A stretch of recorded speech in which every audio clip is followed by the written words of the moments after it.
प्यारेन्ट्सहरूले तपाईँको छोराछोरीलाई एकाडेमिकली कमजोर भयो भनेर चाहिँ ट्युसन टिचर राखिदिनुहुन्छ। अनि ट्युसन टिचरले पढाएको भनौँ न 5-6 महिना हुँदा पनि तपाईँको छोराछोरीले भने जस्तो एकाडेमिक पर्फर्मेन्स इम्प्रुभ गर्न सक्दैन। नमस्ते, म दिलीप राणा।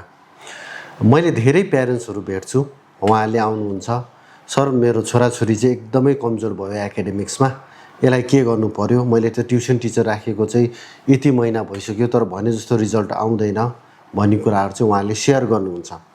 यो सम्बन्धितमा मैले चाहिँ क्लियर प्यारेन्ट्सलाई चाहिँ एउटा फल्स इम्प्रेसन चाहिँ क्लेरिफाई गर्नलाई यो भिडियो बनाएको हो।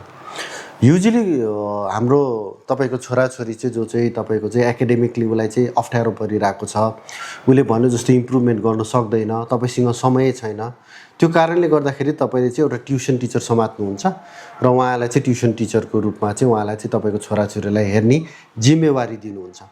अब छोराछोरीलाई हेर्ने जिम्मेवारी दिइसकेपछि त ट्युसन टिचरले पनि चाहिँ सक्दो उसलाई राम्रो होस्, ट्युसन चाहिँ फल्ना टिचर चाहिँ राम्रो छ भन्ने चाहिँ उहाँले चाहिँ इम्प्रेसन जमाउनु खोज्नुहुन्छ।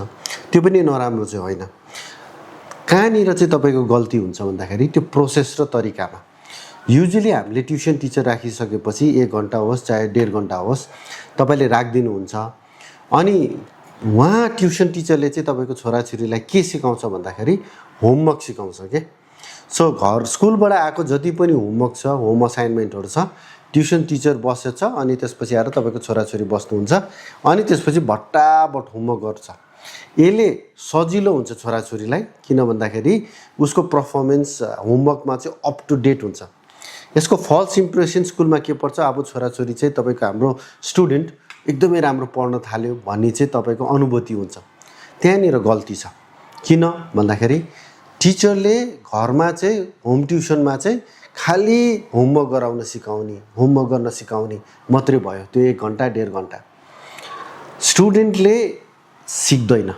किन भन्दाखेरि ऊ घरमा गइसकेपछि एकजना हुनुहुन्छ अडल्ट, उहाँले चाहिँ सबै होमवर्क गराइदिन्छ भनेपछि हाम्रो स्टुडेन्ट चाहिँ के छ, ओभरली डिपेन्डेन्ट हुन्छ।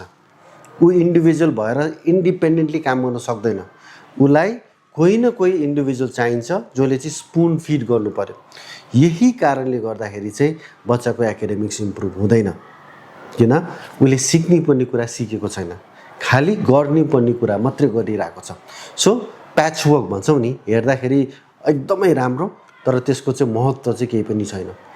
त्यही कारणले गर्दाखेरि तपाईँले होमवर्क टिचर राख्नुहुन्छ, ट्युसन टिचर राख्नुहुन्छ भने जुन विषयमा तपाईँको छोराछोरीलाई चाहिँ अप्ठ्यारो परेछ, गाह्रो परेको छ, स्ट्रगल गरिरहेको छ, त्यो विषयको मात्रै चाहिँ होमवर्क उसले गर्नु पर्यो।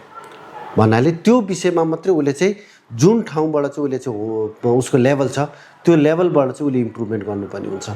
त्यसपछि मात्रै तपाईँको चाहिँ इम्प्रुभमेन्ट देखा पर्छ।